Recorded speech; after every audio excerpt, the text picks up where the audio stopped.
Right now on Morning News Now, bracing for retaliation.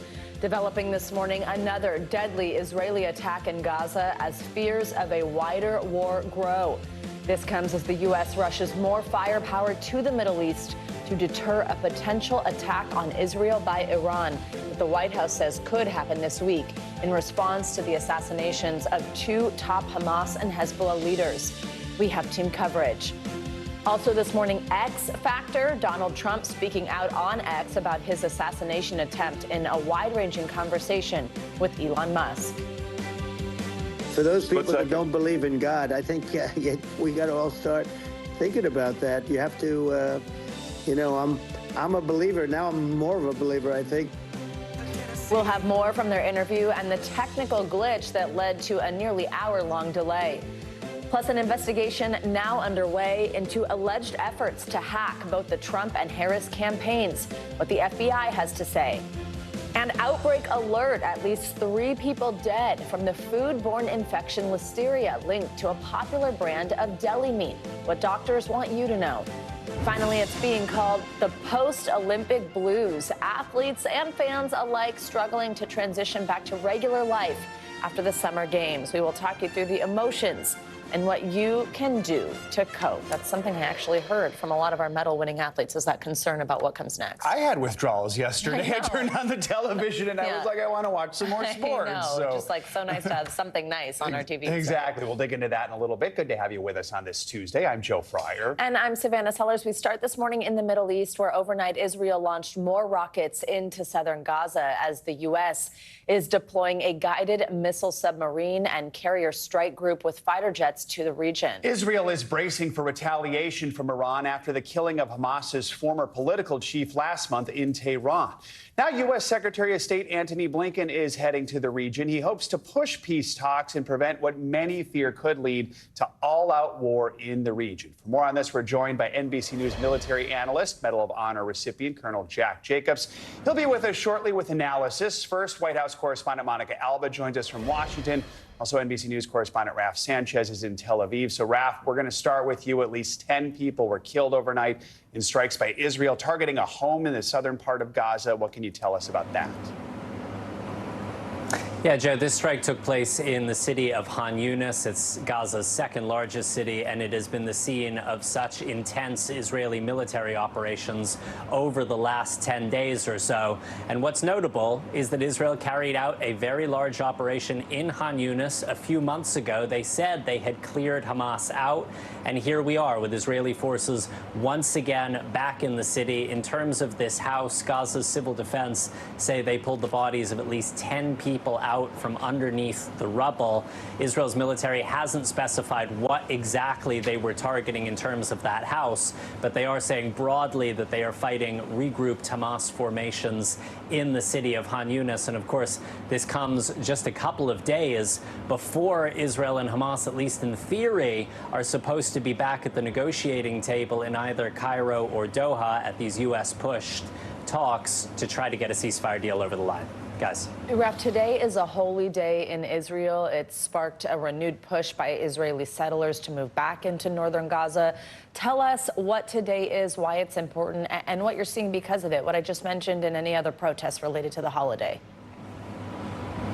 Yeah, Savannah, so this holiday is called Tish B'Av, and it commemorates the destruction of the Jewish temple in Jerusalem. It's sort of a day of mourning for many Israelis, but it's also a day of action for some of these right-wing settlers. So we've seen some of them camped near Gaza, calling for Israel to reestablish the settlements inside of the Strip that it pulled up back in 2005. The Netanyahu government has said it will not allow Israeli settlements inside Gaza, but there's a lot of concern that it could happen anyway. And then we are also seeing Israeli settlers up on the Temple Mount, the Al-Aqsa Mosque, the holiest, most sensitive site in Jerusalem. And very, very unusually today, Jewish settlers led by National Security Minister Itamar Ben-Gvir, the most far-right member of the Israeli government, actually prayed in front of the mosque today. That is a violation of the 50-plus year status quo up there,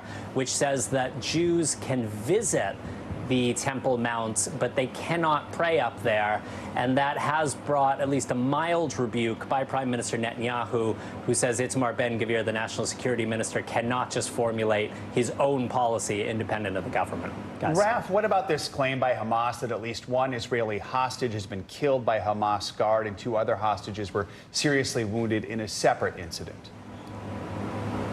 Yeah, this is this very unusual and worrying statement that came from Hamas last night. They effectively said that one of their guards was so enraged by the killing of civilians and Israeli strikes in Gaza that he killed a male Israeli hostage in Hamas captivity. They also said last night that 2 female hostages were wounded and efforts were being made to try to save their lives. Hamas sort of making out that this was not a guard acting under orders, that this was somebody who snapped. The Israeli military says they are aware of this claim by Hamas. They are not able to independently verify it.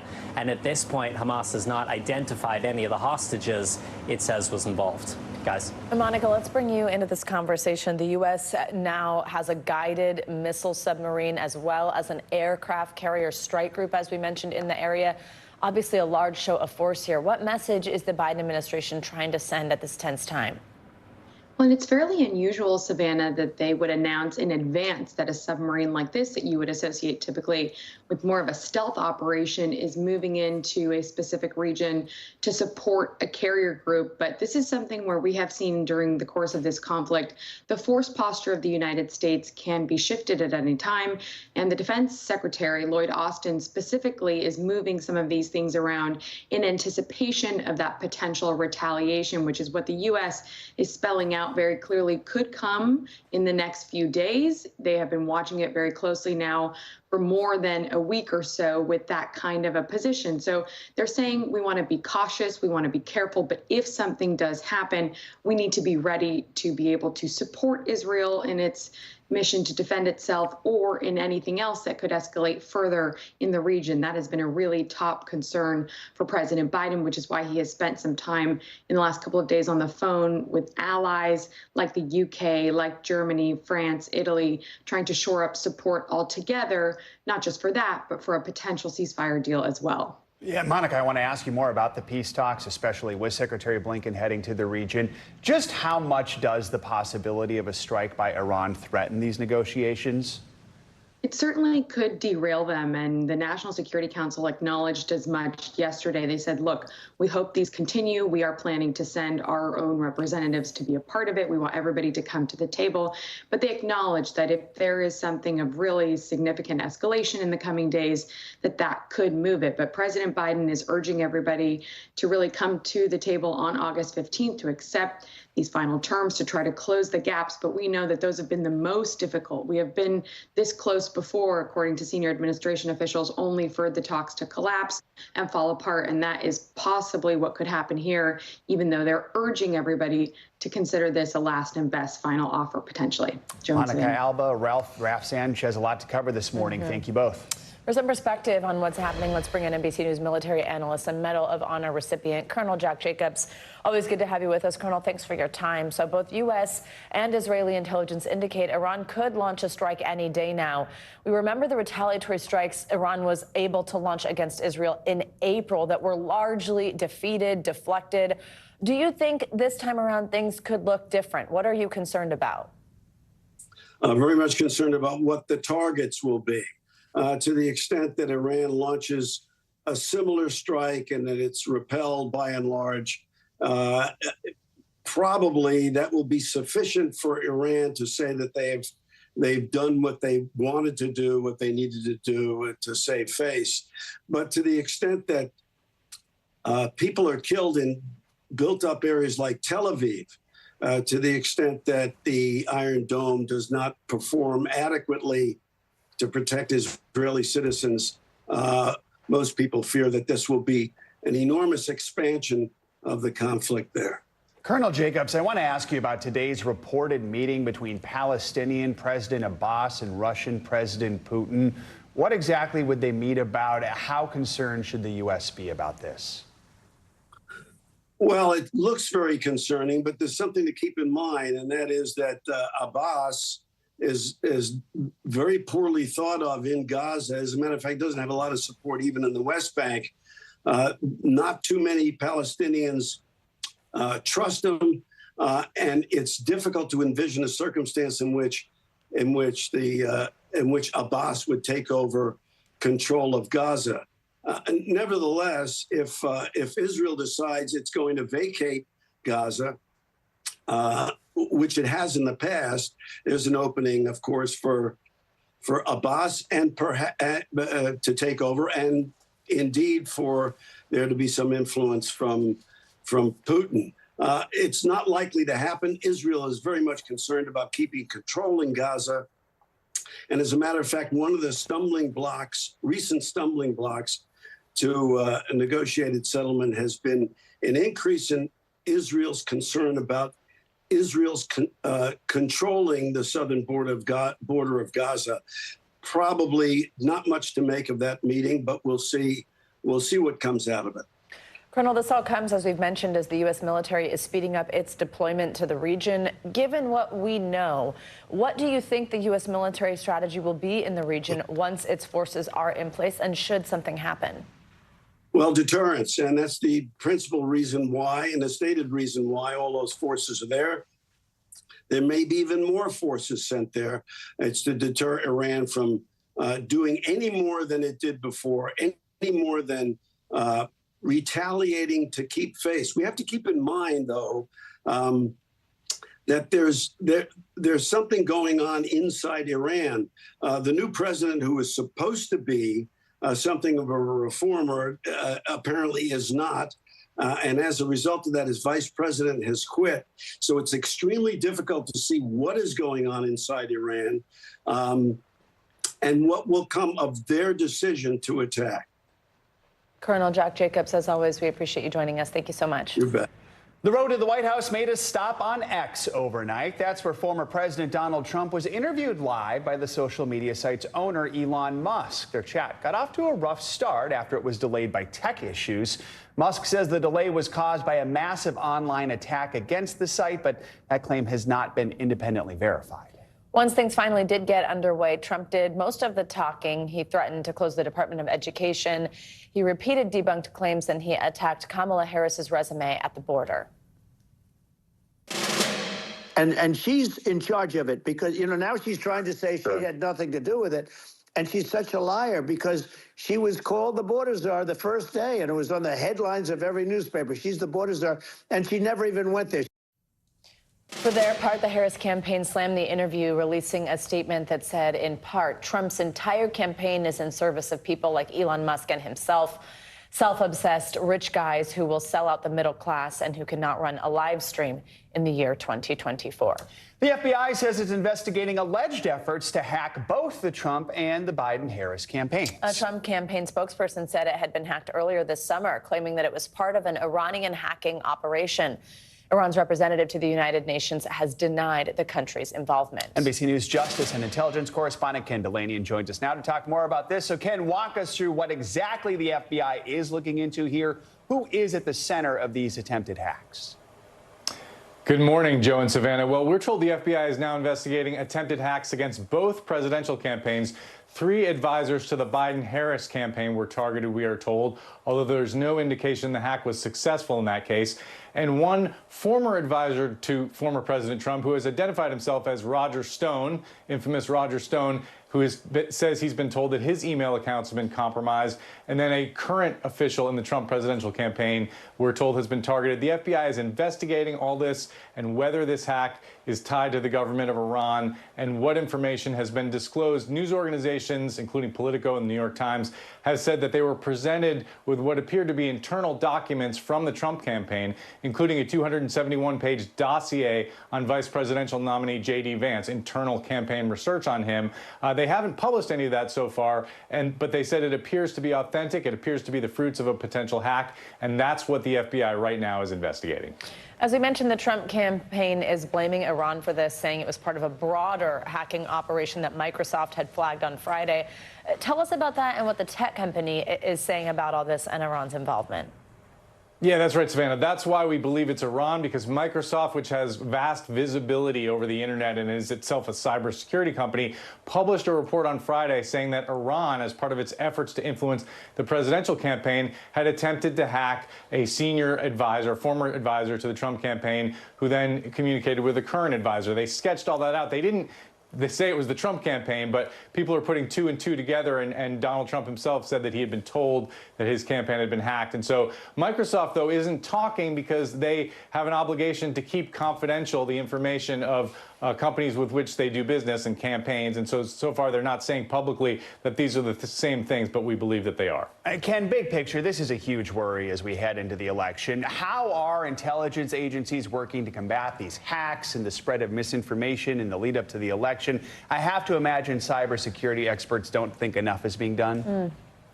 They really don't, Joe. And there's almost two different questions, right? There's the disinformation question. Intelligence agencies say if a foreign government presents, say, a deep fake video of Donald Trump or whatever that's fake, they're prepared to flag that and say publicly that that's not true and try to get the message out. What we have here, though, is a hack and dump operation of the kind we saw in 2016, where legitimate information appears to have been stolen from a presidential campaign and offered to the news media. So in this case, it's not really the intelligence agencies we should be wondering about. It's the news media. What are we going to do when confronted with real information that is the fruits of a foreign intelligence operation? Right now, none of these news organizations have published any of this material. Remember, in 2016, the Russians took it directly to WikiLeaks, which put it out there on the web. That hasn't happened so far, but it certainly could. And then we're all going to be confronted with a dilemma here. What do we do with newsworthy information that may be a result of Iran or another country trying to manipulate American politics? It's a really tough situation, guys. All right. Ken Delaney and Ken, thank you so much.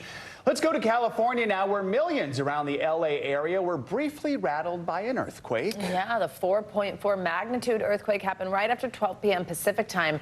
As you're going to see here, it lasted a few seconds. The city of Los Angeles reported no significant infrastructure damage or injuries, although in Pasadena it did lead to a burst pipe at the city hall. The earthquake was followed by a 2.1 magnitude aftershock felt more than 100 miles away in the San Diego area.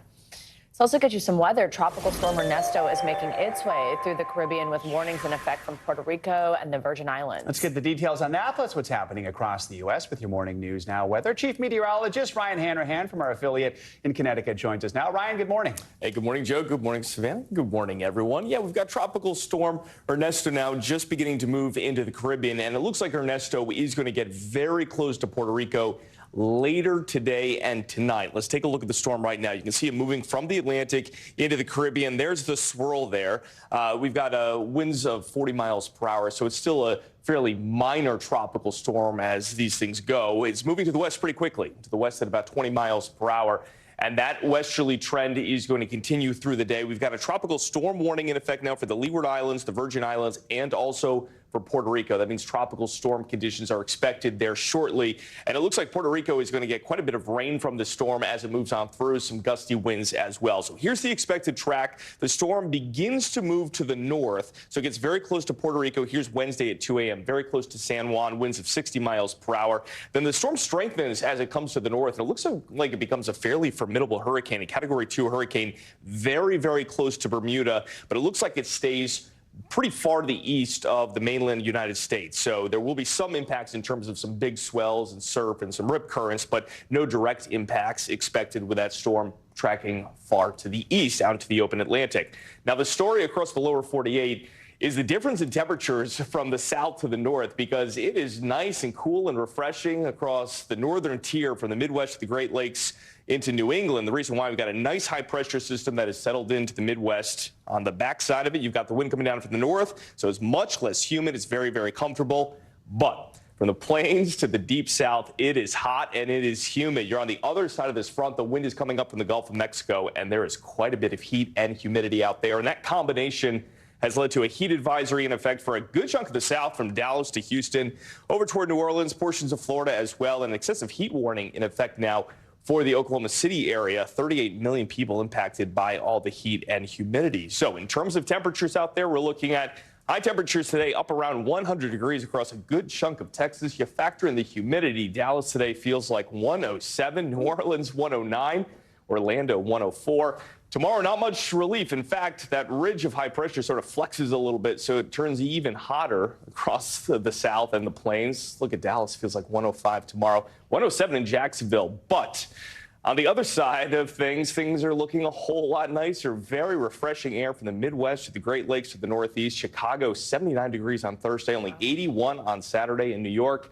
Temperatures in the low and mid 80s over the next couple of days. So especially in the Northeast, it's been a really hot and humid summer so far, but not for this week. We're getting a nice break. We'll take it just in time for the pumpkin spice latte, which is... Whoa, don't rush it, Joe. I think it's coming soon. I think we got a couple weeks. And I don't like that, though, yet. I'm like, I love the seasons, you know that, but not ready for it yet. Yeah, let's wait till after Labor Day. It's How about early that? August. It's going to come before that. Just warning you. Totally just preparing you. All right, thank you. Thank you. All right, much more to come here on Morning News. Now, later this hour, just one click away, the new efforts by the White House to make it easier to unsubscribe from costly memberships online. Up first, though, after the break, a new phase of war. We will take you to Russia as Ukrainian forces claim control of more territory. We'll be right back.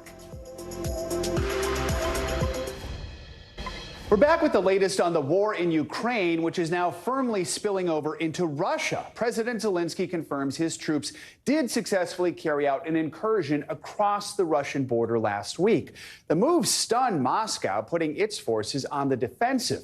Now Russia's President Putin is vowing to hit back. NBC News Chief Foreign Affairs Correspondent Andrea Mitchell has the latest. Ukrainian troops advancing 8 miles inside Russia's border, saying they've now gained control of more than 600 miles of Russian territory in Belgorod and Kursk.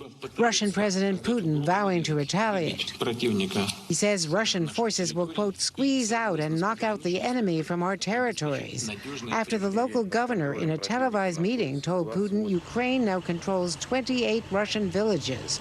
This new video showing Ukrainian soldiers removing a Russian flag from the side of a building in the Kursk region. All this stunning and embarrassing Putin. For the first time, Ukraine's President Zelensky confirming Ukrainian troops are operating inside Russia, prompting this reaction from an exuberant Senator Lindsey Graham in Kyiv. Bold, brilliant, beautiful. Keep it up.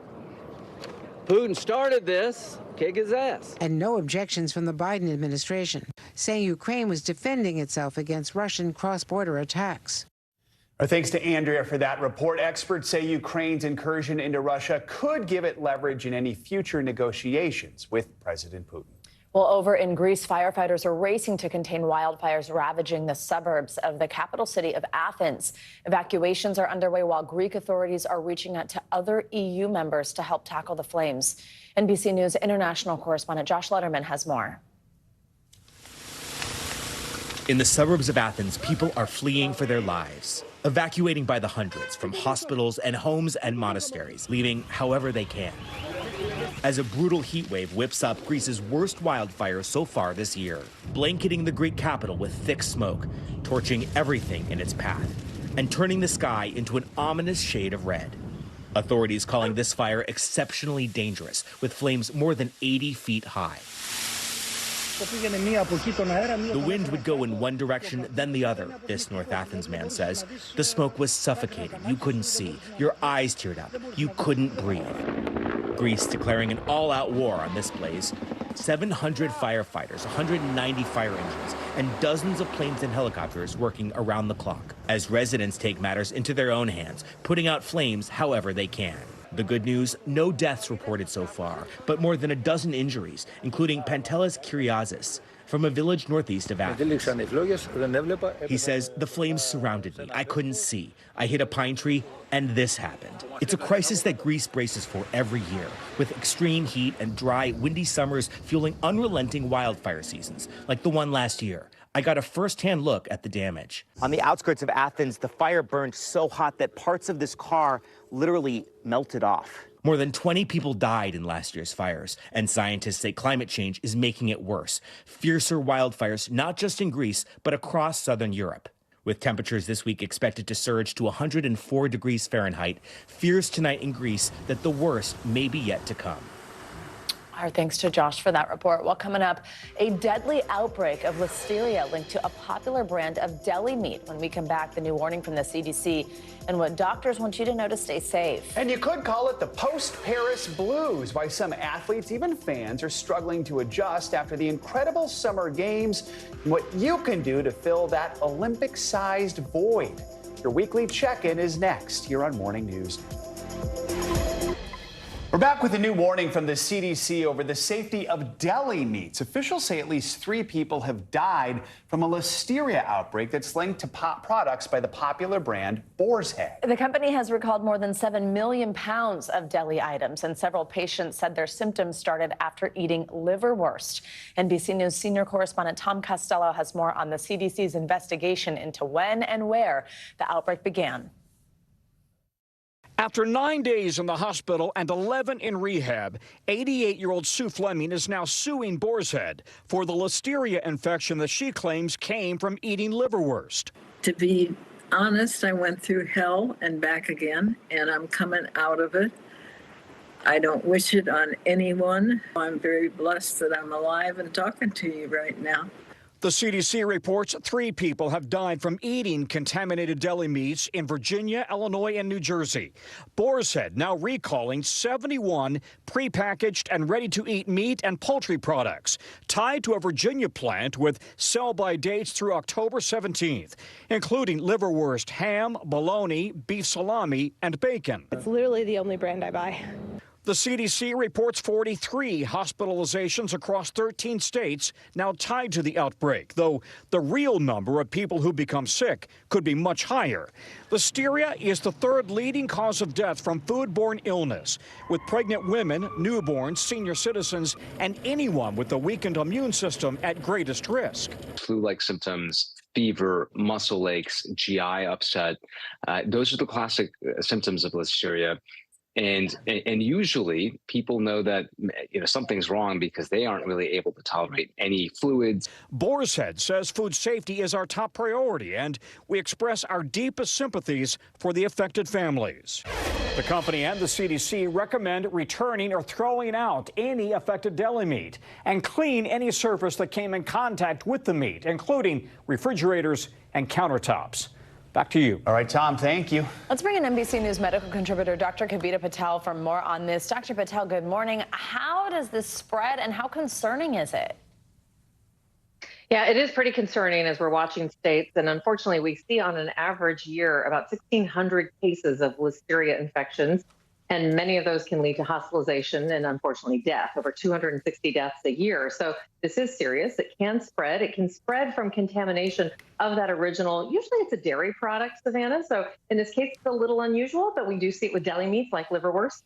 And it can spread then from kind of the contact of the contaminated food and people who eat it. You can't give it to each other. So it really has to come from that direct contact in food, which is why we recommend getting rid of it. Yeah, so if people do have any recalled deli meat in their fridge, obviously you get rid of it. But what else should you do? Can it spread to other food in the fridge, even if it's in a sealed container or a bag? It can. This is bacterial. It's a basic bacteria, and it's trying to survive, Joe. So what I would do, take out everything that food could have come into contact with. If that means you need to clean out the entire shelf, do it. Get warm, soapy water. In some cases, you can add some bleach to it, but warm, soapy water. Scrub that down, scrub out any surfaces. If you think you've handled it with any sort of utensils or a cutting board, which I often do with deli meats, get rid and put those under hot soapy water as well. So sanitize as many of the surfaces as you can, and of course, getting rid of the meat in the first place. Oof. I know this has some symptoms that are sort of similar to non-foodborne illnesses. So what should people try to pay attention to and go see a doctor for? Yeah, great question, Savannah. And you heard Dr. Gupta talk a little bit about this, but let me break it down. If you are elderly, have a weakened immune condition, or are pregnant, especially pregnant women, I want to stress this because pregnant women can often experience just mild flu-like symptoms, and it can lead to damage for the unborn child. So I would just say that if you have anything like flu-like symptoms, and then if you develop certainly any neurological symptoms or feel like you can't keep your fluids, I take it to patients. If you just feel off, like something is not right, get it checked out, because even if it's just a common cold, it's better to know what the source is than to not know. This isn't the only Listeria outbreak that's being investigated. Stutz Packing Company voluntarily recalled packages of its shelled walnuts after confirming that they were contaminated. In Canada, there's an outbreak linked to Walmart's Great Value brand and Silk brand plant-based milk. So when it comes to recalled food items, I mean, is there anything you can do to ensure that you're buying safe foods ahead of time, or are you just totally reliant on these recalls and these warnings from the CDC? No, it's a great question, Joe. Look, I want to stress that I told you about these numbers, that this is very dire, but think about the billions of products that we're consuming that are safe. And that's really the job of the Food and Drug Administration. That's the F in the FDA. They really do a great job to try to contain and not have any of these recalls. I'm just going to say a website, foodsafety.gov, foodsafety.gov. That's where you can get the most up-to-date information on any recalls, on any brands, any of the numbers that you look for on a specific brand. So if you're in the store, pop out your phone, foodsafety.gov, just to be careful. I have been telling patients that include pregnant women, elderly, and weak immune conditions, try to avoid any of these deli meats for the time being. They're doing their best job to try to scour the country. And you mentioned some of the other brands, Joe, but do not take that temptation in right now until we can get a handle on this. And on top of that, just make sure to also avoid raw dairy. We're talking about deli meats here, but dairy can often be a source. So, and when in doubt, if you have that deli meat and you see that it's one of the safe products, you can heat it to 165 degrees, and that can take away any of that bacteria. So those are tips just to keep you safe, but try to avoid it in this time period. Useful advice there, Dr. Kavita Patel. Certainly. Good to have you with us. Thank you. Thank you. Well, people with serious allergies now have an easier way to help themselves if they begin to experience anaphylaxis. The FDA just approved Neffy. It's a nasal spray that has the same medication as the common EpiPen, but there are no needles. NBC reporter Melissa Cooney from our affiliate in Connecticut tells us more. Navigating serious allergies can come with its challenges. It's difficult to find places to trust. We have found some places, but otherwise we do a lot of home cooking. Christine Kelly and her son Sam, who has food allergies, say they're always prepared with Sam's AviQ. But it's bulky and needs a bag to be carried in. That's why the duo is excited about Neffy. I think it's really good. Honestly, it's small. It can probably fit in my pocket. We're hoping it takes that fear out as well as adds ease of use, for those that have to use it. Tracy Palmer's daughter has food allergies. She says one reason her family is interested in Neffy is because it doesn't have a needle, making treatment less scary and easier for others to use during an already scary moment. So it's always good to have more options. Up to 60% of patients who come to the emergency room in anaphylaxis don't even get the Epi injection just because of the fear and anxiety. Dr. Gary Soffer, a Yale medicine allergist, says this new option is a big step in making allergy management more accessible. He says unlike other products that have been notorious for a wide range of costs, Neffy shouldn't cost more than $25 out of pocket with insurance or $200 without commercial insurance. I think we tend to overlook how much of an impact this has on people's lives because it is so common, because so many people have it. Having a tool like Neffy is going to make a huge, huge change for families.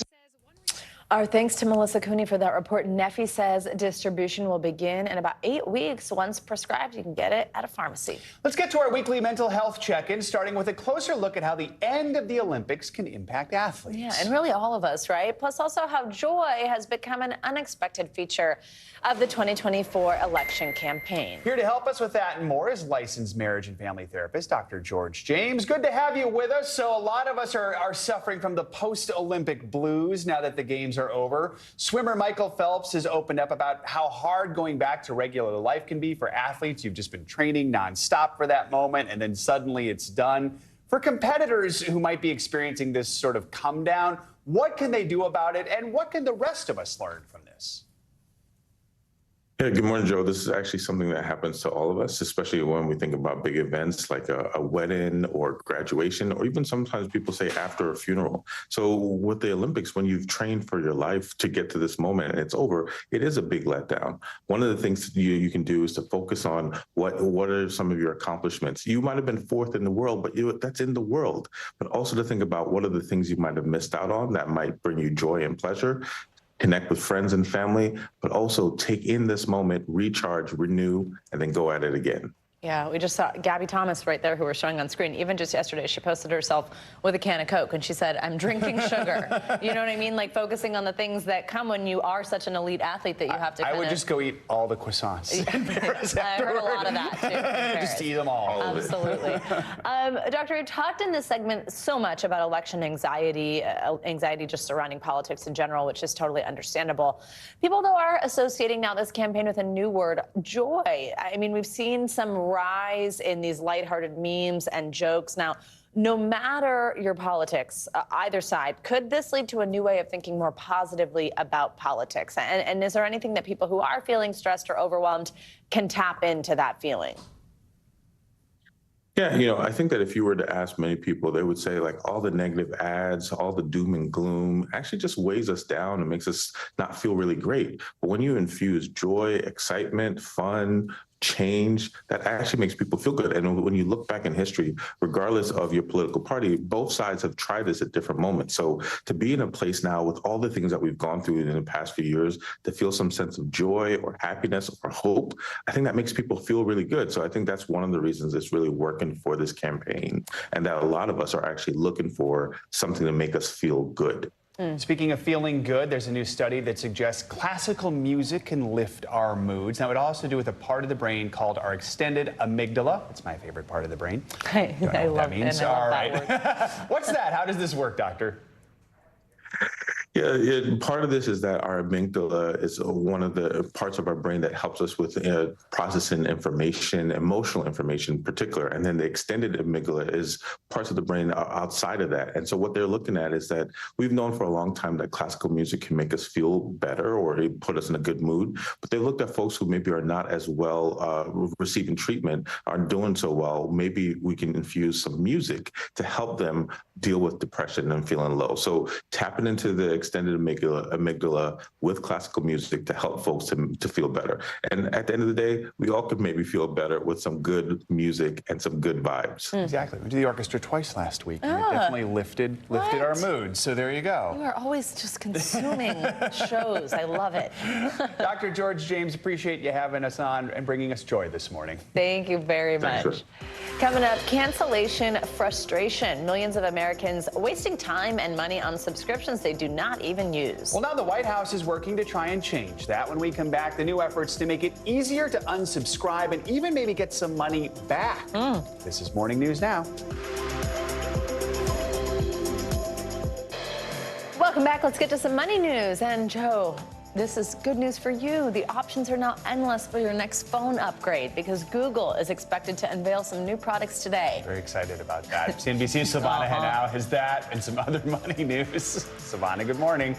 Good morning, Joe. Good morning, Savannah. Yes, so Google is holding its annual Made by Google event today, which was actually moved up a few weeks to get ahead of Apple unveiling the iPhone 16 next month. Now, the new Pixel 9 lineup is expected to include a smaller Pro option for the first time, and both will have updated cameras, including a selfie and telephoto camera. Google is also expected to add more AI features, such as a tool to save and process helpful details from your screenshots. LL Flooring, that's the retailer formerly known as Lumber Liquidators, filed for bankruptcy this weekend. It plans to close nearly 100 of its 400 stores in 31 states. Those closing sales will run through the end of September. The company says it's in active talks with multiple potential buyers and hopes to get court approval for a sale in the coming weeks. And Ryan Reynolds and Blake Lively may be the ultimate Hollywood power couple. The movie stars and husband and wife have the top two movies at the box office. Reynolds' Deadpool and Wolverine bringing in another $54 million this weekend and topping $1 billion worldwide.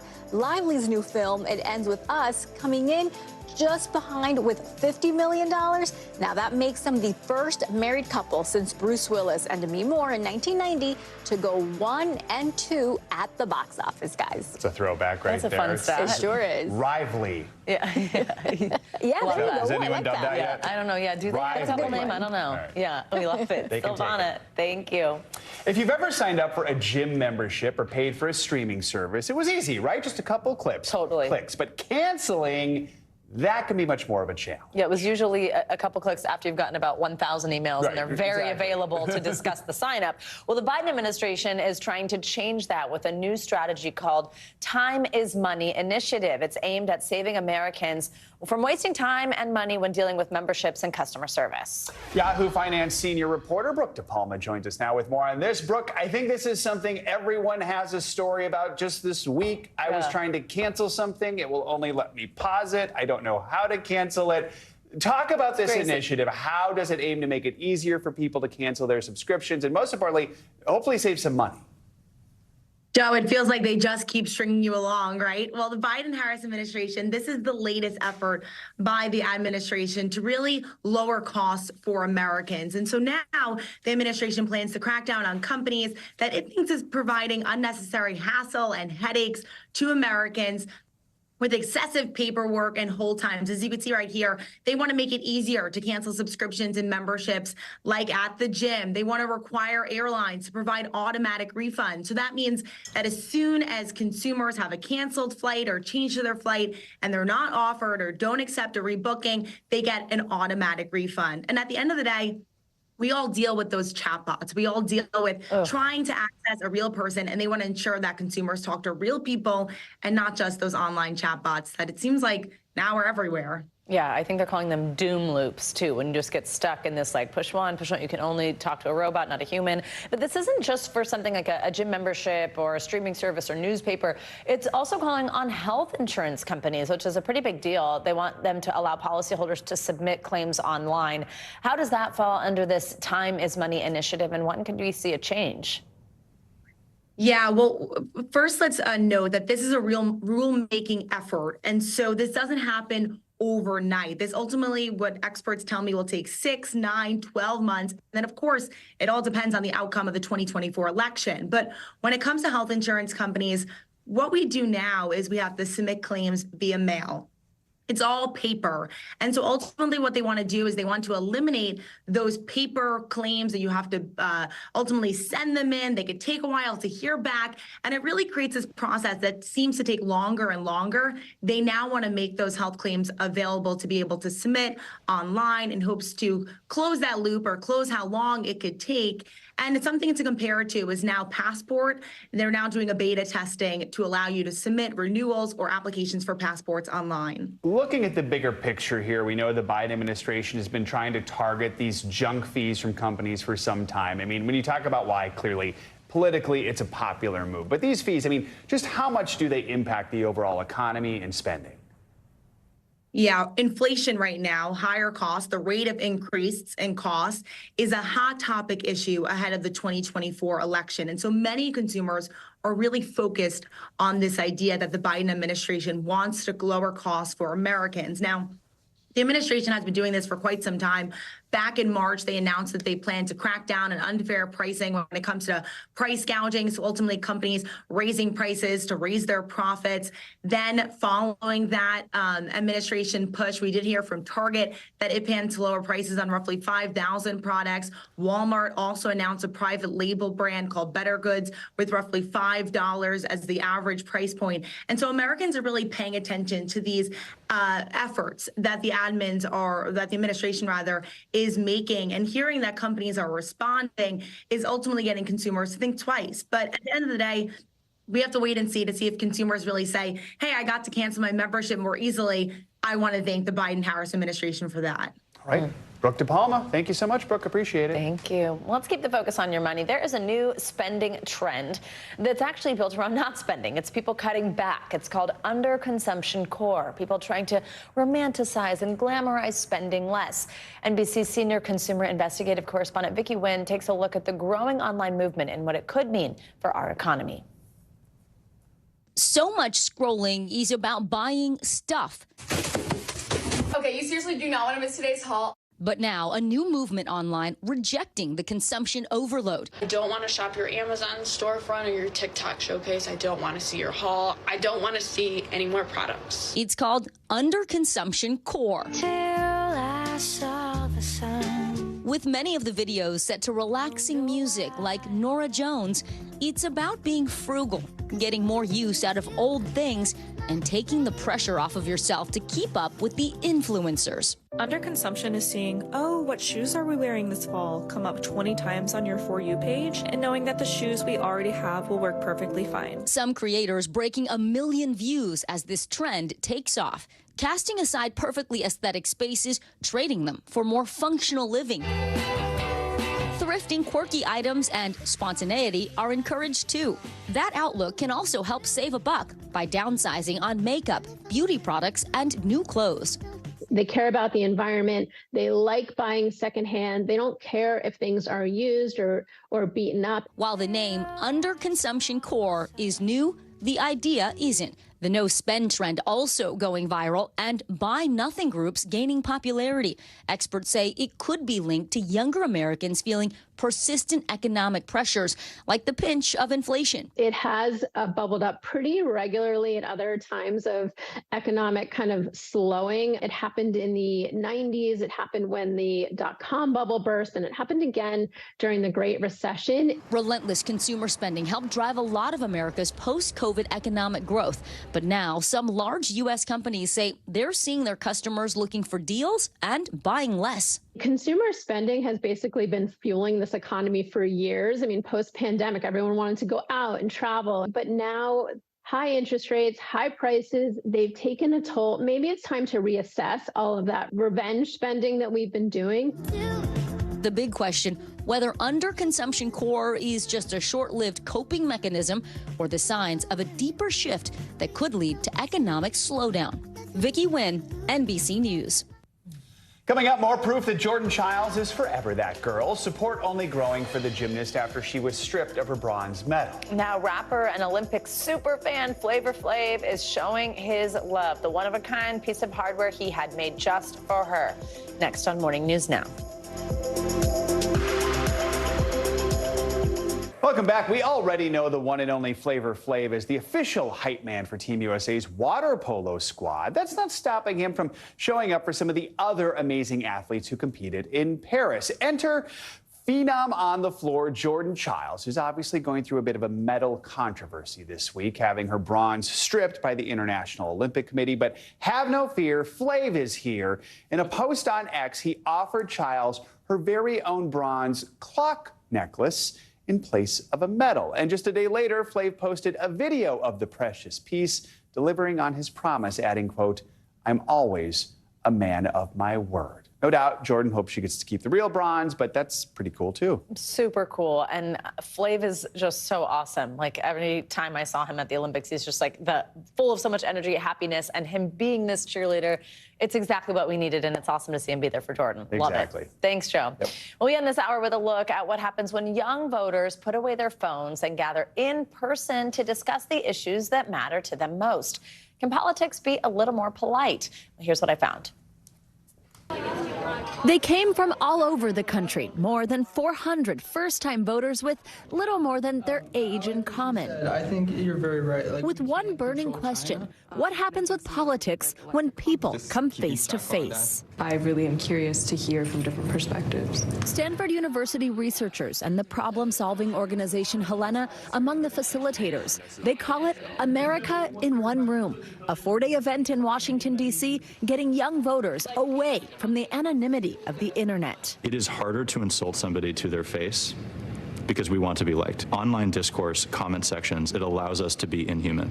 Kendall Martin leans left. She's from the Bay Area in California. Climate change is personal to her. What about the environment?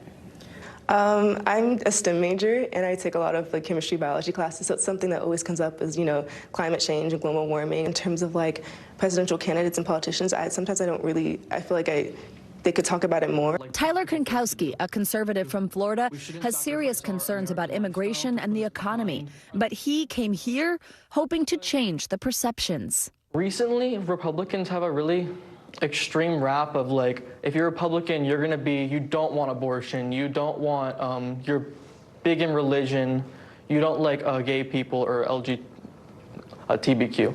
But I'm not like that. The voters here talked and listened about issues rather than candidates. They went to a ball game, toured the monuments together. when you see them in person, it's so much more human, and you realize that that is a person that has an experience and that it shouldn't be invalidated because you don't agree with it. The results measurable. More participants agreeing their opponents had good reason for their positions, and a doubling of those saying they're satisfied with how democracy works. What happens when people spend time together? Democracy works. People want to solve problems in a democracy like America. The nation's youngest voters proving even in today's politics, polite isn't just possible, it's productive. So cool to see those kids actually face to face. It's called a deliberative poll, when you actually bring people together rather than just phoning them up or anything like that. And they do see real differences in the way that people view things. Let's get the older adults to do that. That's right, Get them all in the exactly. same Maybe we room. can all learn a little something. If you just talk, there might be some movement. Very cool. All right, that is going to do it for this hour of Morning News Now. The news continues right now.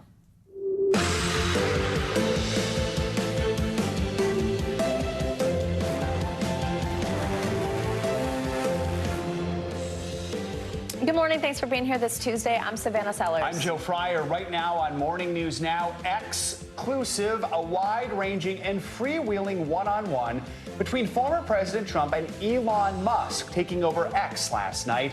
Mr. Trump frequently steering the 2+ hour-long conversation toward launching familiar attacks on his political rivals, both past and present.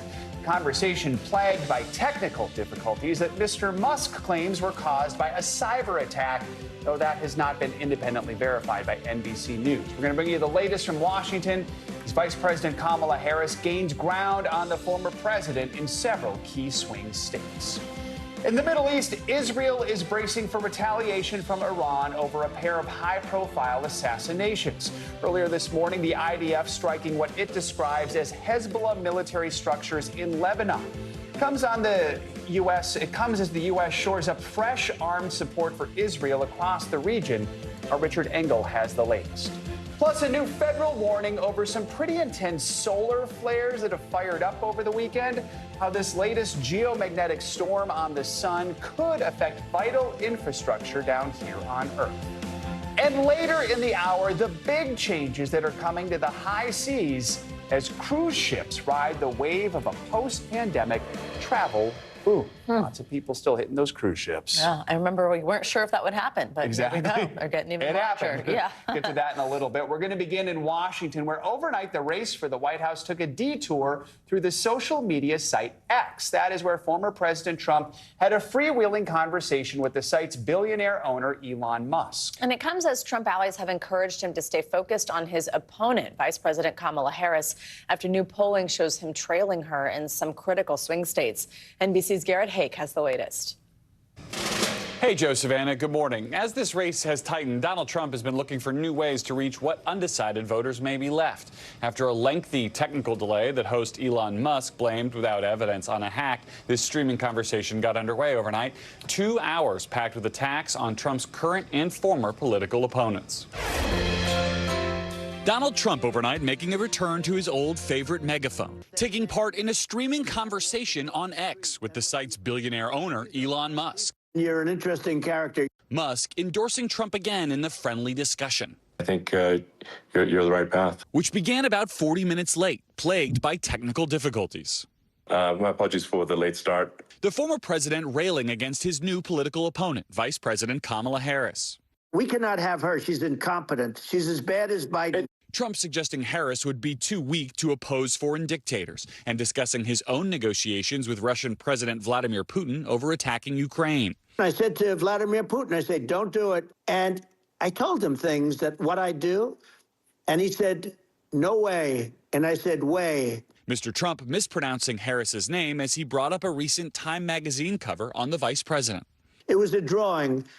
And actually, she looked very much like our great first lady, Melania. She didn't look like Camilla. That's right. But of course, she's a beautiful woman. So we'll leave it at that. The former president also taking aim at President Biden. This was a coup. This was a coup of a president of the United States. He didn't want to leave, and they said, we can do it the nice way, or we can do it the hard way. Mr. Trump, who's been courting union workers in battleground states, praising Musk, who's had mass firings and layoffs at his multiple companies.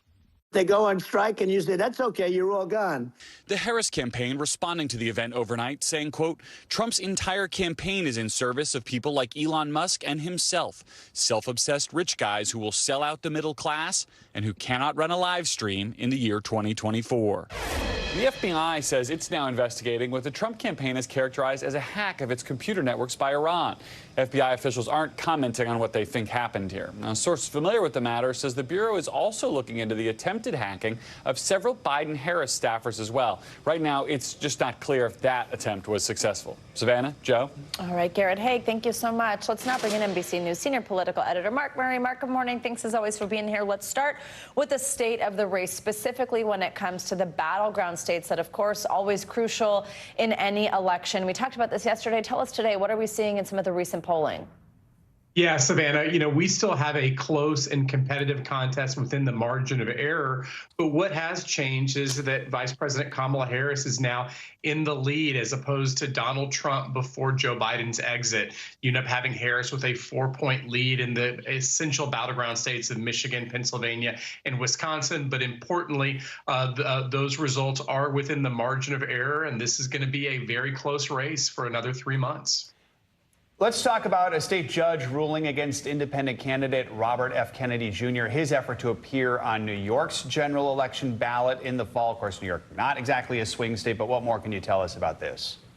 Yeah, Joe, this has to do with the petitions that the Kennedy campaign was trying to get on the ballot using a New York residence, a spare bedroom that Kennedy had been using. His primary residence has been in California, and so Democratic aligned groups had ended up trying to knock him off the ballot in New York State, according to this judge, that they had a valid reason. And the Kennedy campaign is going to appeal that decision. And Joe, this actually ends up mattering because all the polls that we end up seeing that in the states where Kennedy is on the ballot, sometimes that actually ends up helping Donald Trump, and sometimes it actually hurts him, according to the polls. Mark, also, before we let you go, we want to ask you about primary day happening in several states. That includes Minnesota. There's a rematch there actually today that we are watching between Congresswoman Ilhan Omar and a former Minneapolis City Council member. Tell us about this particular race.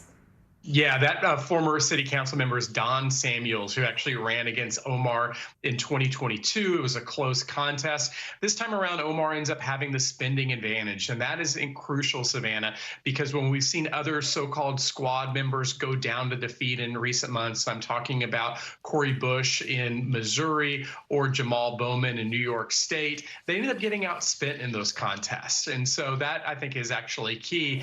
And it's just not primary day in Minnesota. You're going to be seeing primaries in Wisconsin, Vermont, and Connecticut. Mark Murray, thank you so much.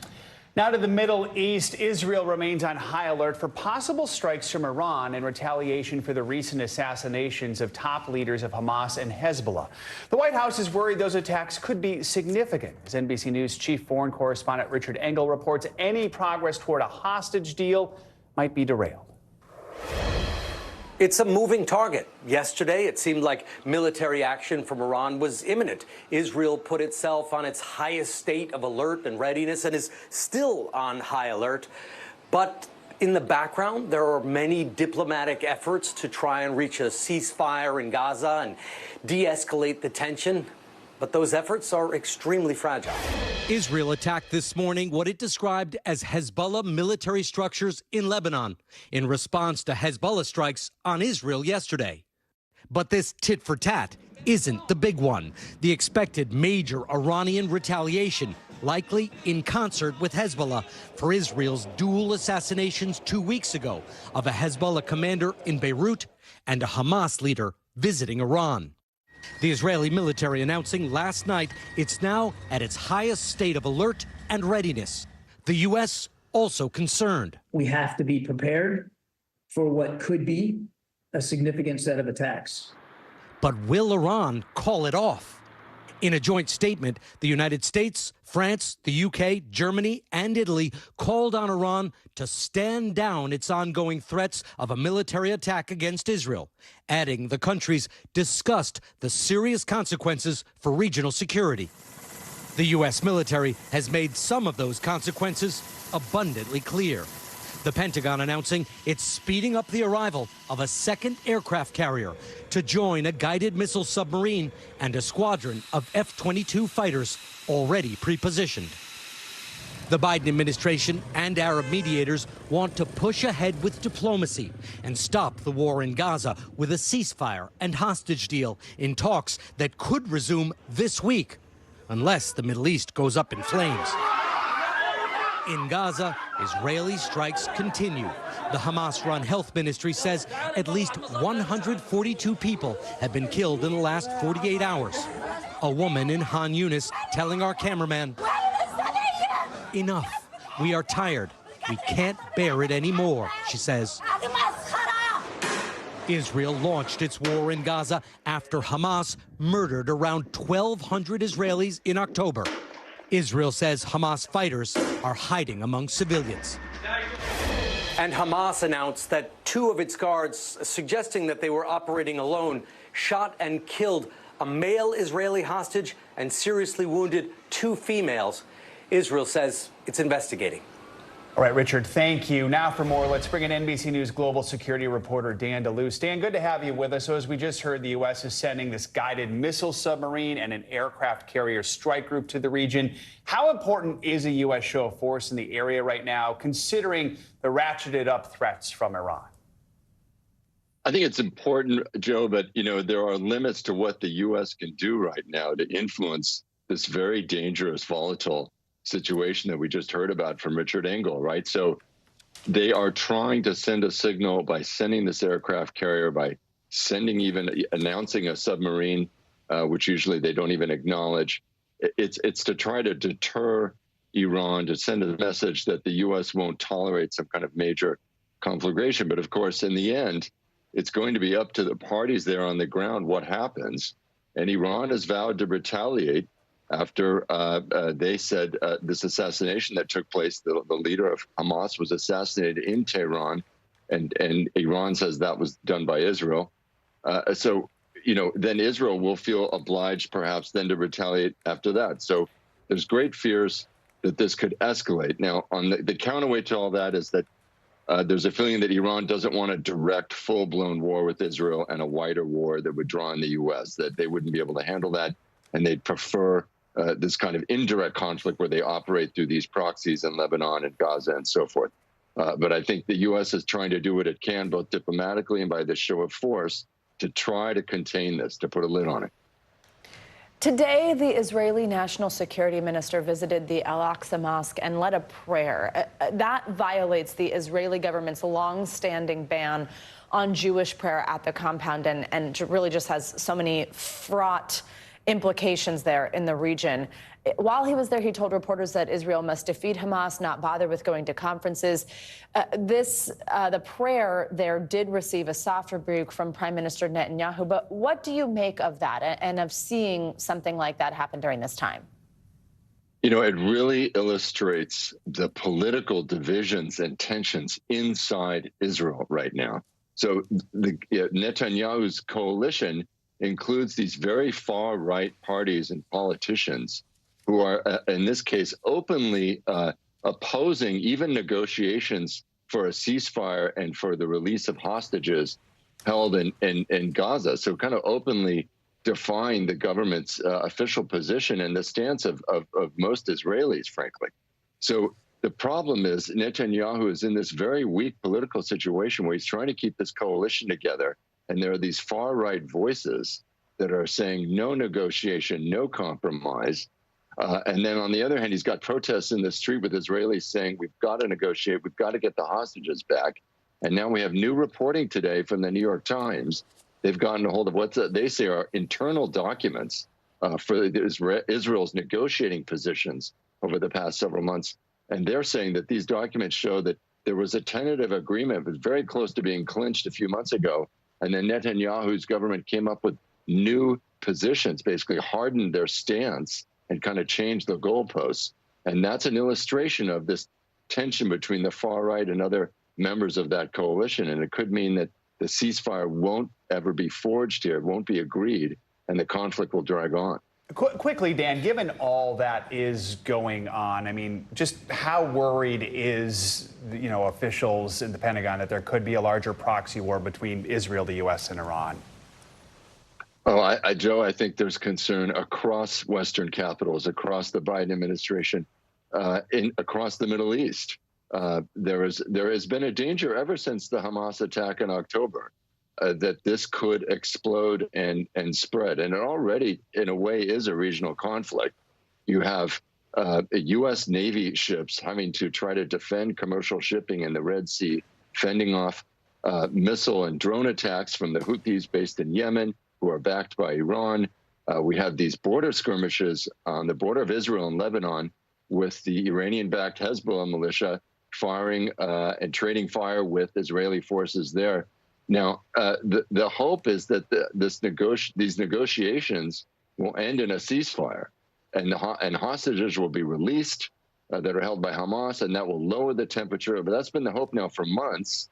And again, there's going to be another round of negotiations scheduled this Thursday in the region.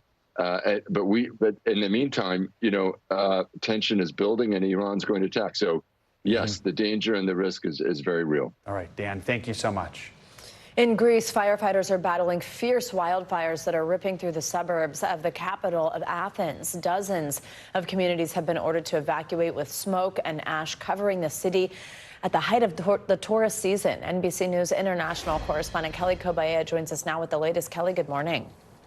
Yeah, good morning to you. The blaze is racing across bone-dry land after the hottest June and July on record, the warmest winter on record in Greece. The wildfire now just 9 miles from the center of Athens and those famous ancient sites. It started on Sunday and is now being fueled by extreme heat and wind gusts up to 40 miles an hour.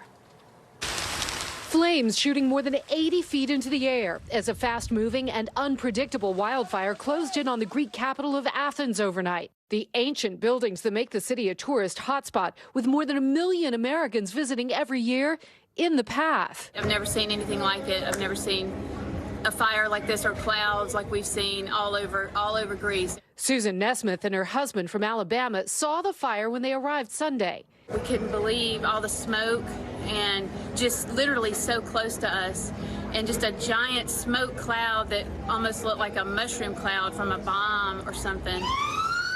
The fire forcing evacuations, burning homes and businesses, turning hotels into shelters. At least one person has died, more than a dozen treated for burns and breathing problems. The smoke and fire closing in on Monday. Kate and Ryan Swarthout from California capturing this in Greece to celebrate their daughter's college graduation. And while we were here, we received emergency alerts on our phones, which was both concerning and comforting at the same time. This satellite image showing the size, the fire scorching 25,000 acres. This morning, warnings for children, pregnant women, and the elderly to be extra cautious because of the smoke. The smoke was bad. We did really smell it yesterday, and we could see it obviously in the air for the last few days, but it did not change our travel plans at all. More than 600, nearly 700 firefighters are battling this blaze. They got a bit of reprieve from the wind this morning, but those gusts are set to pick up again this afternoon, with temperatures forecast to soar above 100 degrees, Savannah, both today and tomorrow, and then only dropping down into the high 90s. Savannah. Wow, Kelly, we will keep our eyes on this. Thank you so much. Now to Tropical Storm Ernesto, which is making its way into the Caribbean. Puerto Rico and the Virgin Islands are under tropical storm warnings. Yeah, let's get more on that. Let's also get you the forecast in your area with a check on your morning news now weather. Chief Meteorologist Ryan Hanrahan from our affiliate in Connecticut joins us this morning. Hey, Ryan, good morning. Hey, good morning, Savannah and Joan. Good morning, everyone. Yeah, we're watching Tropical Storm Ernesto. It is strengthening. We just got some new information from the National Hurricane Center, and the winds now with Ernesto up to 45 miles per hour. It's moving west at 18 miles per hour through the Caribbean, and next stop for Ernesto will be the Virgin Islands and Puerto Rico, where they're going to get quite a storm later on tonight. It doesn't look like it's going to be at hurricane strength, but it will be strengthening. So by the time the storm gets toward Puerto Rico later tonight, Wednesday, 2 o'clock in the morning. We're looking at winds of about 60 miles per hour. And the storm strengthens from there. It looks like by the time it moves up across the open Atlantic and toward Bermuda, it's going to be a pretty formidable hurricane. We're looking at winds about 110 miles per hour. That's a strong Category 2. Now, even though it's going to stay well to the east of the mainland United States, it is going to have some indirect impacts, and it's going to be a lot of big swells and waves coming from Ernesto toward the east coast. So from Maine, the Cape and Islands, all the way down toward the Outer Banks and Florida, expect some large surf and some rip currents over the coming days, and that should continue right on through the weekend. Now, for Puerto Rico, strong winds will be a concern, but also quite a bit of rain, locally up to 10 inches of rain possible. Some of the heaviest rain likely in the mountains just to the south of San Juan. That could be enough to cause some flash flooding issues and some mudslides when the rain bands from Ernesto move in. Again, the worst of Ernesto for Puerto Rico and the Virgin Islands will be tonight. Now, back here in the lower 48, we're looking at storms across a good chunk of the Rockies and the plains later on today, and those will continue up into the Midwest during the day tomorrow. There is a risk for some severe weather and the potential for some minor flooding as well. Right now, our computer model is showing anywhere between 1 and 3 inches of rain from Minneapolis down through Iowa and over into portions of Missouri. High temperatures today across the country. The heat continues down south. Look at that, 100s across a good chunk of Oklahoma and Texas. Excessive heat warnings in effect down there. Temperatures in the 90s with a whole lot of humidity for the deep south. And then the farther north you get, the cooler it gets. We're looking at temperatures into the 70s and 80s from New England through the Northeast back into the Midwest. And the heat continues down in the desert Southwest. Temperatures up in the 100s around Las Vegas and Phoenix. Cooler for the Pacific Northwest. All right. Thank you, Ryan. Appreciate it. There's some good news in there. Right. The National Oceanic and Atmospheric Administration has been monitoring the sun this week following a series of intense solar flares that began over the weekend. Back in May, strong solar storms produced unprecedented aurora displays across skies in the northern hemisphere. Here to help us understand what all that means and why it matters to us down here on Earth is NBC News senior correspondent Tom Costello. Tom, good morning. So tell us what exactly the agency has been observing and why solar activity has been so intense lately. Yeah, I mean, it's really been something cool to watch if you're a space geek like me. Space weather forecasters are reporting severe geomagnetic storm conditions on the sun, including at least 5 strong solar flares since August 10th. And the activity was more intense than they had originally expected. We are in this period right now known as solar maximum, and the sun's magnetic field is right now at the peak of its 11-year cycle, sending out bubbling, shooting streams of plasma that are 400 times hotter than the sun itself. Scientists expected increased solar activity, but the intensity of this flare, you guys, has really caught them by surprise. And isn't it cool to see? It is very cool to see. I mean, what kind of impact could this increased solar activity have on Earth? Should we be concerned at all? Well, we've seen it in the past, and it could happen again this week, interfering with power grids by surging higher voltages through transmission lines. So power companies are already taking steps to avoid disruptions. We could also see high-frequency communications affected at high altitudes, scrambling radio and GPS signals. And the storms can even increase the Earth's drag on satellites in low Earth orbit, rather. So far, thankfully, no problems reported. But guys, the auroras from these storms are sometimes visible in the night sky, even in the summer. Forecasters say we should watch the sky tonight as far south as Alabama, as far out west as California. You might see a trace of the auroras even in August. I mean, it is pretty cool. Wow, that is cool. Unfortunately, I went to bed last night while the sun was still up. So that's not going to happen for me, but that is awesome. But we have these pictures here for us to enjoy. Tom, thank you very much. Super interesting. We appreciate it. We've got much more to come on this hour of Morning News Now, including another day in court for disgraced former Congressman George Santos. We've got everything you need to know about his fraud trial. But first, a horrifying alleged anti-Semitic attack caught on camera in Brooklyn over the weekend. We've got more on this troubling trend of recent hateful incidents that's shaking both New Yorkers and just Americans nationwide. Next. Police here in New York say a suspect accused of stabbing a Jewish man near a Brooklyn synagogue on Saturday has been charged with multiple hate crimes. It's the latest anti-Semitic attack here in New York City. NBC News correspondent Aaron McLaughlin has the latest. In New York City, an alleged anti-Semitic hate crime caught on camera. You see a group of men wearing traditional Jewish clothing walking down a Brooklyn street when they're approached by a man in purple who lunges at them and, according to the complaint, stabs one of them in the abdomen while shouting, "Free Palestine" and "Do you want to die?" The 22-year-old suspect was later charged with attempted murder and a hate crime. The victim is in the hospital in stable condition. It's the latest in a wave of alleged anti-Semitic attacks to strike New York City. Raise your hands if you're a Zionist. In June, this was the scene on a New York subway. A man openly leading an anti-Semitic chant, caught on camera by a fellow passenger. This is your chance to get out. Weeks after another man veered his car into a group of students outside of a Brooklyn yeshiva while shouting an anti-Semitic slur, according to police. The Jewish community is under assault. The number of anti-Semitic incidents has skyrocketed nationwide since October 7th.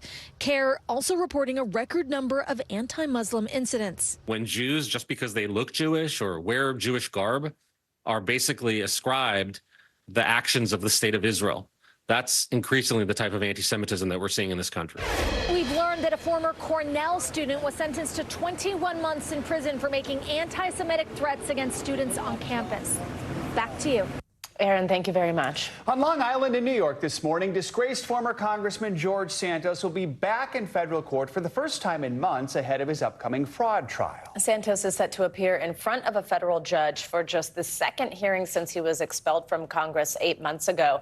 Santos faces 23 federal charges of campaign finance fraud, although he has pleaded not guilty to all of them. Jury selection for that trial is set to begin September 9th. Here with more on what to expect in today's pretrial hearing, NBC News legal analyst Angela Senadella. All right, so it's been, almost a year since he became the 6th member of Congress ever to be expelled. Remind us sort of how we got here and what this trial is focused on. So, Joe, this trial is going to be all about fraud. 23 counts of really just a panoply of fraud, all sorts of types, wire fraud, campaign fraud, defrauding the U.S. government. Now, what is unusual here is that the prosecution is alleging a wide number of schemes, not just one, that he allegedly stole a donor's credit card number, used it repeatedly without that donor's consent, and then allegedly transferred that money into his personal account, which he used for designer luxury items and to pay off his credit cards, for making up a nonprofit to lure in other donors, for also then making up a $500,000 campaign loan, which apparently didn't exist, in order to lure in other donors.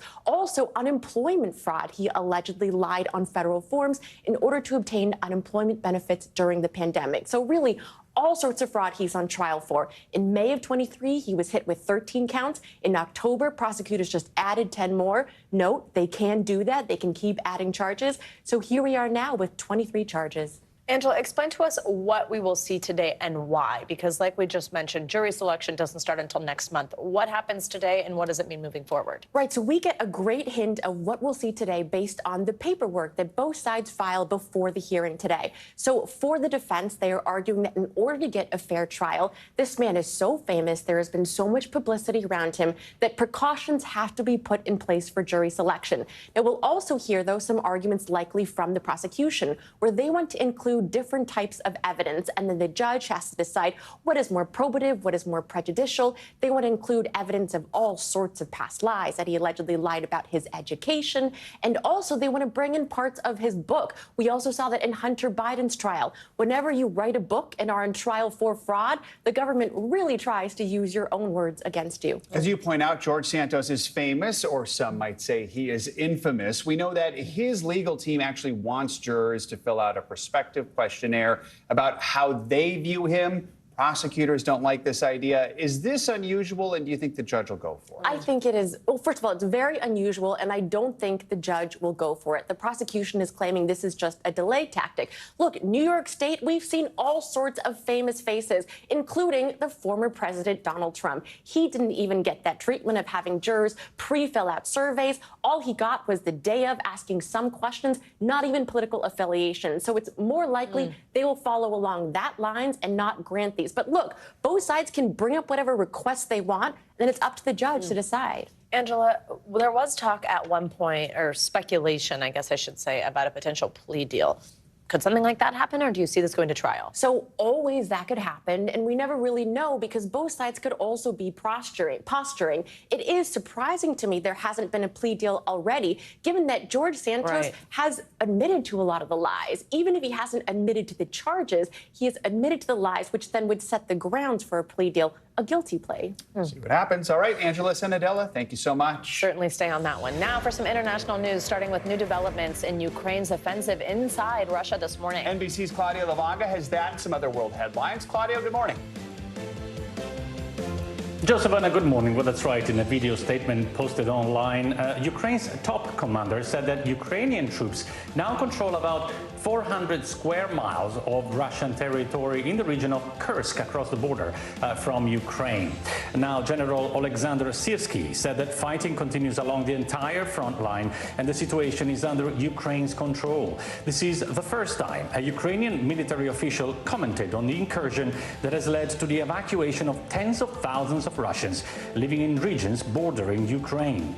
And let's come back here to Italy, where archaeologists found new skeletons in Pompeii of a man and a woman who tried to survive the eruption of the Vesuvius by hiding in their bedroom. What's even more fascinating is that the woman's skeleton was found on a bed with gold, silver, and bronze coins and multiple pieces of jewelry, including a pair of gold and pearl earrings, proving perhaps that diamonds had been a girl's best friend long before Marilyn Monroe.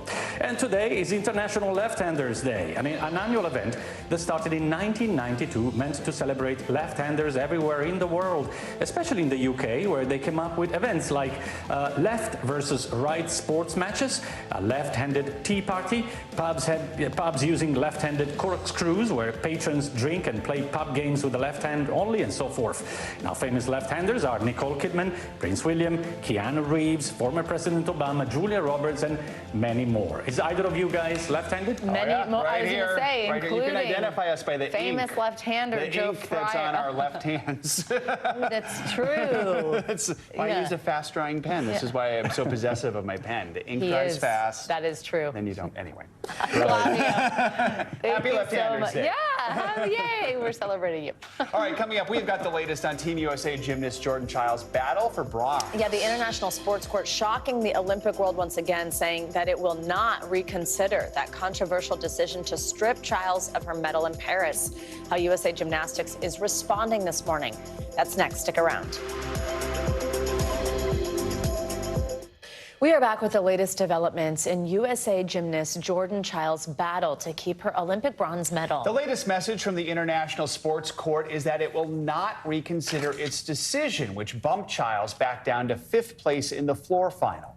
NBC News correspondent Emily Ikeda has the details, including the response from USA Gymnastics. A blow to Team USA and its battle over bronze. USA Gymnastics confirming, even with new evidence, the Court of Arbitration for Sport will not reconsider the case that bumped Jordan Chiles off the podium because of the court's rules. USA Gymnastics posting, "We are deeply disappointed by the notification and will continue to pursue every possible avenue and appeal process, including to the Swiss Federal Tribunal." Over the weekend, Olympic officials ruled the coach's appeal over Chiles' difficulty score that led to this electrifying moment actually came 4 seconds too late, landing Chiles back in 5th place behind Romania. USA Gymnastics says it's since submitted time-stamped video that shows a request to file an inquiry and a second statement were made within the 1-minute deadline. This last-minute leapfrogging has happened before. Ali Raisman overtook a Romanian gymnast for bronze in 2012 after her coach appealed her difficulty score on beam. That decision stuck. The two-time Olympian speaking on Today. This is just so heartbreaking, and I'm just so gutted for Jordan. Athletes obviously have lost their medals before, but typically in what circumstances? Cheating, testing positive for banned substances. All these instances are when the athlete explicitly broke the rules. So how unusual is Jordan Chiles' situation? Incredibly unusual, quite unprecedented. A chaotic controversy not of the athlete's making. Emily Ikeda, NBC News. Thanks for that update there. Now we are joined by one of the people we just heard from there, staff editor for The Athletic, Tess DeMeyer. Tess, thank you very much. Good morning. Thanks for joining us. The Court of Arbitration for Sport says now, as we just heard, it won't reconsider this decision because of its rules, even though we're hearing Team USA says it has this new video evidence. Why can't the court reopen cases when new evidence is presented? What rule prevents them from doing that? Good morning. My understanding is that the CAS decisions can only be appealed to the Swiss Federal Tribunal on procedural grounds. So the CAS made procedural errors in connection with the arbitration proceedings. You then have to elevate it to the next highest court. So USA Gymnastics, as we heard there, says it's deeply disappointed. It is going to explore all the possible avenues in the appeal process. Explain a little deeper here. What options does the organization have? Is there still a scenario where Chiles could keep her bronze medal? Well, we've heard from USA Gymnastics that they are going to continue fighting for Jordan's medal. They're going up to the Swiss Federal Tribunal. I believe there could also possibly be a path to through the European Court of Human Rights above the CAS, because that CAS final decision is binding. As I was saying, that appeal through that route will not work. So the only steps are upward, presenting their evidence, making a case that the CAS made errors in the arbitration proceedings.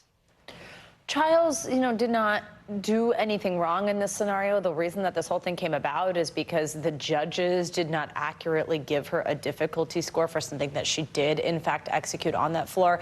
At the same time, the other gymnast in the middle of all of this, Romania's Ana Barbosu, she thinks for a moment she has a bronze medal, and then that's taken away from her. What type of message does this back and forth playing out totally on the global stage send to these athletes, and is there any best case solution here? It's hard to say what precedent this will set long term, considering the appeals process isn't over yet, and we're not sure where the medals will fall. The issue was not with the judges changing Jordan Chiles' score after the inquiry. The issue is more with the intricacies of whether that inquiry was filed on time. So to me, the change that I hope to see is in the rule that the final competitor only has 1 minute to submit that inquiry, when other competitors in the lineup have until the next gymnast's score is posted to submit an inquiry, which gives them a bit more time. Now, when all is said and done and court rulings are final, appeals are considered or not, and we see how the medals shake out, I could see people coming down on the IOC for whatever decision they make. They had the option to award multiple bronze medals initially, and they chose not to. They chose to reallocate Jordan's medal to the Romanian gymnast.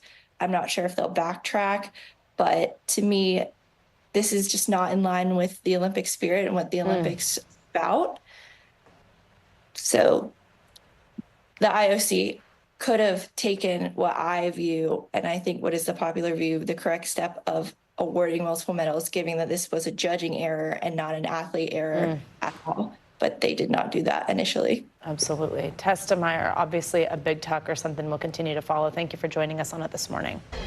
Welcome back. Both presidential nominees are pushing to end federal taxes on tips earned by service and hospitality workers. These tips often make up the bulk of workers' total pay. NBC News correspondent Morgan Chesky has more on how the proposal is being received by employees. Yeah, it is the rare uniting topic amongst campaigns, isn't it? We first heard Donald Trump promise to end taxes on tips earlier this summer. Now it appears Vice President Harris saying the same thing, mentioning that very topic and promise at a speech in Las Vegas over the weekend, where 1 in 4 workers are in the hospitality industry. Now, so far, both campaigns are staying awfully light on these specifics. But for the servers who could be potentially impacted, this is music to their ears, no matter who's saying it. The idea has been floated by both presidential nominees, first by former President Donald Trump. We are going to not charge taxes on tips, people making tips. And just days ago, by the new Democratic nominee, Vice President Kamala Harris. Eliminate taxes taxes on tips for service and hospitality workers. But politics aside, the push for no taxes on tips is gaining momentum nationwide and getting a big thumbs up from many restaurant servers. It'd be amazing, especially because I have kids. Tina, a waitress at Bob's Big Boy in LA for 3 years, is excited about the proposal. It would help me out so much. As right now, I kind of live paycheck to paycheck. Just seeing inflation too, like it's just, you know, everything keeps going up, but our tips don't go up that much. It's actually decreasing. So how exactly would it work? Right now, tips are treated like regular income, meaning they're subject to both income and payroll taxes, even for cash tips, although those often go unreported.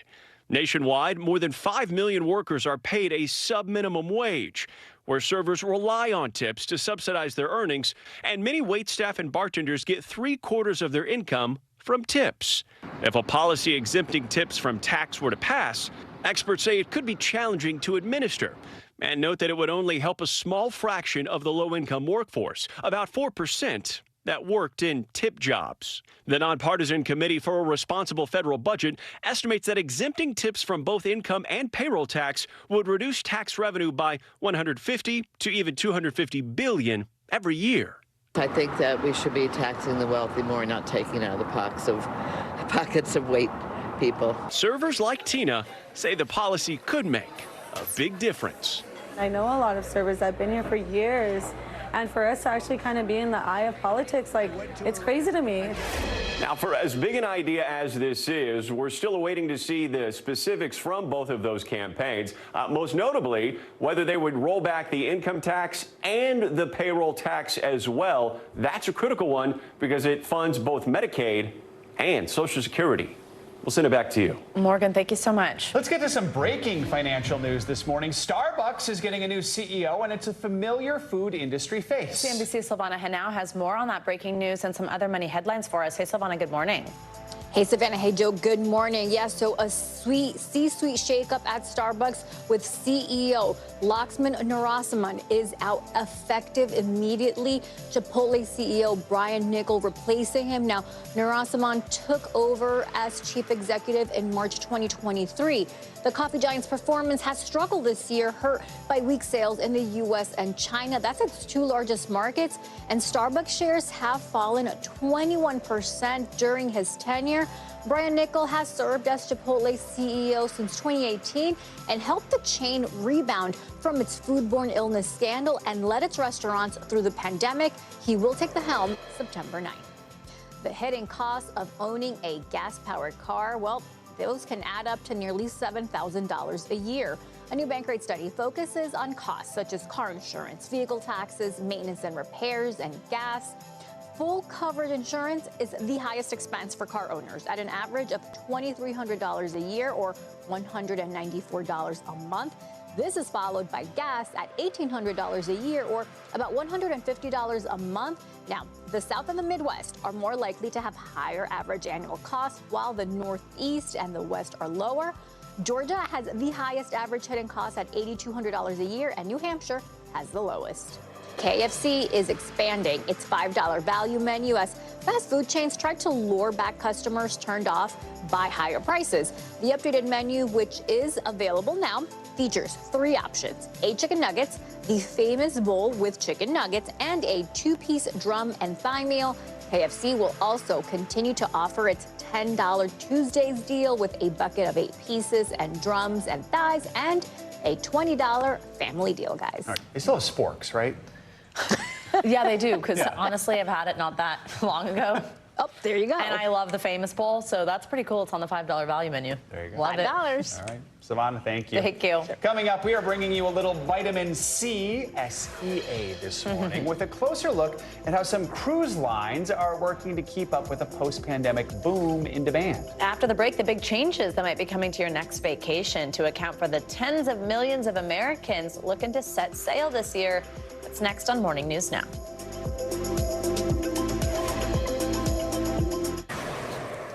We are back with some news that's out of this world, literally. A new study by NASA suggests that Mars might have an ocean's worth of water hidden in the cracks deep below the planet's surface. NASA says based on seismic measurements taken by the now retired Mars InSight lander, the water could cover the entire surface of the red planet and even go a mile deep. Scientists say all that water likely came from the surface and seeped into the Martian crust billions of years ago. Now scientists say this is not necessarily proof of life on Mars, adding that it would require special equipment to confirm the presence of water before they look for any signs of microbial life. But we're always learning some new cool space stuff. That was two cool space stories today, actually. There you go. Cool. All right, finally this hour, I'll look at the growing number of people looking to hit the open waters, speaking of water, on their next vacation. This water's legit. Yeah. Cruise ships are now more popular than ever, with nearly 35 million people expected to set sail this year alone. Well, meanwhile, a new report finds that the ships themselves are getting bigger, too. Here's NBC News correspondent Emily Aketa with the trend that's picking up steam. Hey there, well, we watched the Carnival Venezia pull into port along with its mini golf course, water park, and more than 1,400 crew members. It seems right now for the cruise industry, the sea is the limit as these super-sized ships continue to ride a post-pandemic wave of success. Cruises have become one of the most popular ways to vacation. And now, super-sized ships with everything from music venues to water parks to zip lines are working to keep pace with the record-breaking demand. Cruise has 23 bars, 21 dining venues, and 3 epic water slides. A new report finds that the biggest cruise ships have doubled in size since 2000, with the world's largest, Royal Caribbean's new Icon of the Seas, able to carry some 7,000 passengers. The megaship is nearly 1,200 feet long, the equivalent of more than 3 football fields, and almost the same height as the Empire State Building, not including the spire. Andrew and Jenna Berezensky, who were on board for the maiden voyage in January, say the ship itself was the destination. What stood out to you? We were pleasantly surprised with how easy the largest cruise ship in the world was to navigate. Yeah, it really was. But also it was mind-blowing to be on a ship like that. Other veteran cruisers like the Saphirs, who just took their 18th trip in June, agree. The last cruise we went on, Phyllis said, there's too many choices of things to do. That's a good problem to have. It is. The new study, focused on the environmental impacts of cruising, predicts that by 2050, the biggest ships could be nearly 8 times larger than the Titanic, raising concerns around growing CO2 emissions in the industry. But some experts say that estimate is not realistic because the industry knows bigger isn't always better. One of the downsides of these super large ships is that they can't get into all the ports. And there's not much more as far as size-wise that they can go under the current situations. The number of people hitting the high seas continues to climb, with more than 34 million passengers expected to cruise in 2024. Experts say the price tag is a major factor driving booking, with families leading the way. Are you already thinking about your next trip? We need to have our next trip planned before we go on one, so we always have something to look forward to. As we approach, dare I say, summer's end, many Americans are like the Berezenskis and already thinking about that next trip. So if you are looking for ways to save, experts say you should try to book a cruise a year out for the best savings. But they acknowledge there are last-minute deals, especially right now. August through the end of November, there are deals with so many kids going back to school. I feel like I'm talking myself into booking a trip. Back to you. All right, Emily, thank you. That'll do it for this hour of Morning News Now. Stay with us, though. The news continues right now. Thanks for watching. Stay updated about breaking news and top stories on the NBC News app or follow us on social media.